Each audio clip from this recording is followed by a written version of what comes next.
Bonjour, Arnaud donc de la distillerie Bourgeois avec Anne-Sophie. On est associés, on cultive nos plantes aromatiques et on distille ici, on va vous montrer tout ça.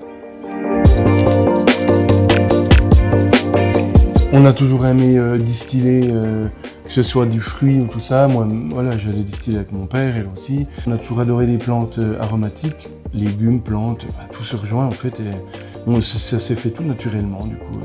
On a cultivé nos plantes, on a dit tiens, on va essayer de distiller ça.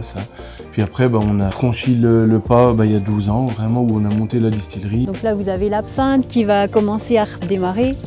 Ça, c'est une culture pérenne, donc voilà, elle reste en place l'hiver. Chaque année, on remet en fait toutes les cultures un peu en place, même celles qui sont pérennes. Comme ça, on est toujours sur des lots homogènes.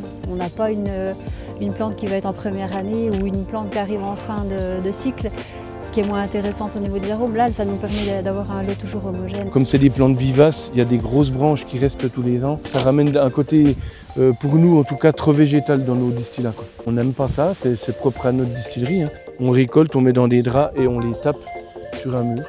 Et du coup, toutes les petites feuilles vont descendre au fond et puis les branches au-dessus. Donc après, soit on tamise, soit on fait des fois un peu à l'africaine. On passe ça devant des ventilos ou à l'air s'il y a de l'air. Et les parties plus légères vont s'envoler. Et voilà, on trie quoi en gros. Un peu plus haut, là, on a mis une culture de gentiane. Donc c'est des cultures qui se font pas forcément, mais on a beaucoup de demandes là-dessus. C'est quand même la plante endémique de la région, donc on a un peu d'eau de vie et on a développé un apéritif à la gentiane à 17 degrés qui est vraiment très accessible. Parce que la gentiane, c'est assez typé, hein. Il y a des gens qui n'aiment pas du tout ce goût très amer. Et là, justement, sur l'apéritif, on a essayé d'amener les gens à découvrir la gentiane. On l'a mariée avec plein d'autres choses pour que ça soit doux et que ça les ouvre justement sur la gentiane. Une plante comme l'absinthe ou parfois, si c'est un été très chaud, l'iso, qu'on arrive à tout sécher sous les toits de la ferme puisque c'est des granges donc bien ventilées, hein, c'était pour le foin. Donc les absinthes, on les accroche, elles vont sécher naturellement. Il y en a qu'on arrive à sécher vraiment tout au-dessus du toit sur des grands draps comme les isopes ou parfois les thym, les origans. Des plantes comme justement la mélisse ou la menthe qui ont un taux d'hygrométrie élevé. Il faut absolument les débarrasser de cette eau-là rapidement. On met les plantes sur des claies ici.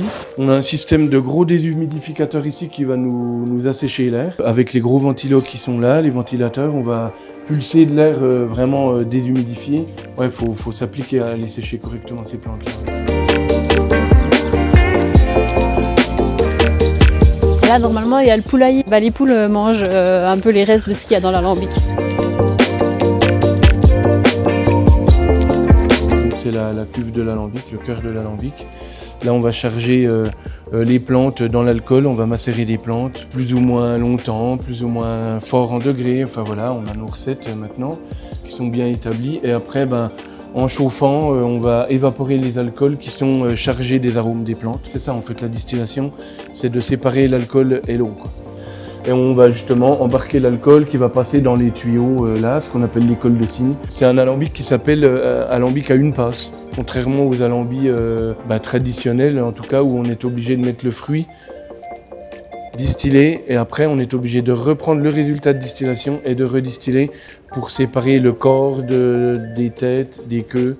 En fait, l'absinthe, historiquement, voilà, c'est l'ancêtre du pastis. À l'interdiction de l'absinthe en 1915, Pernod, qui était la plus grosse distillerie qui ait jamais existé en fait, qui faisait 25 000 litres d'absinthe par jour. En fait, historiquement, les gens ne se rendent pas trop compte, mais en 1900, il se faisait 65 000 litres d'absinthe par jour à Pontarlier. C'était vraiment ici le cœur de la production.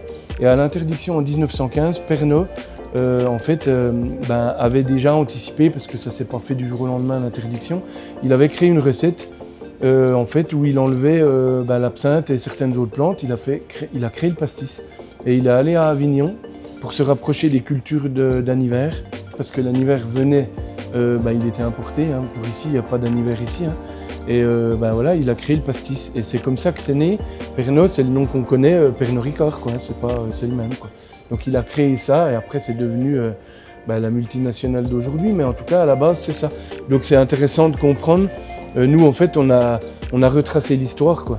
On a fait de l'absinthe à la base depuis 2012 et après on a recréé un pastis du Jura qui est en fait, on a retracé un peu le côté historique, c'était assez marrant. Donc ça on l'explique aux gens.